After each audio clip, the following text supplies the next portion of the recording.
তাহলে এটা সারানোর ক্ষমতা আমার নেই।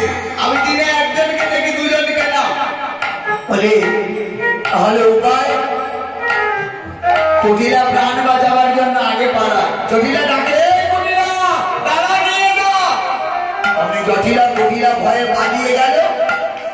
ছলে বলে কৌশলে তুঙ্গামণি মন্দির নির্জন করলে। একা কাটাকাটি শুয়ে আছে। গোবিন্দ ধীরে ধীরে গিয়ে যে অঙ্গ স্পর্শ করলেন, অমনি পরশা চড়াচড়া করে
আমি পালাতে পড়লাম।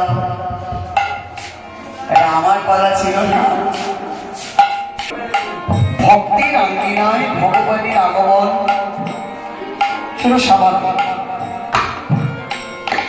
যখন গৌরহরি অবতীর্ণ হয়েছিলেন,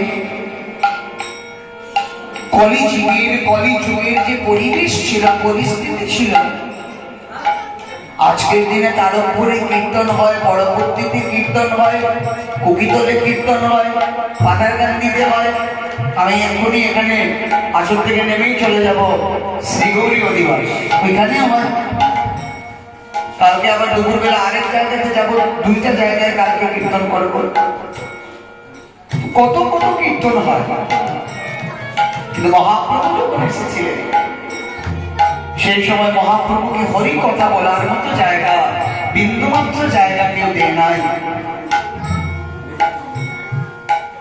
মহাপ্রভু যখন এসেছিলেন আমাদের কাছে 550 বছর আগে, কেউ একবিন্দু জায়গা মহাপ্রভুকে দান করেনি কীর্তনের জন্য। মহাপ্রভুর এটাই ছিল দুঃখ। মহাপ্রভু এনে এসেছে রসসুধা দেওয়ার জন্য। রসসুধা দেওয়ার জন্য এসেছিলেন। কাকে কার কোথায় আমরা গান গাই,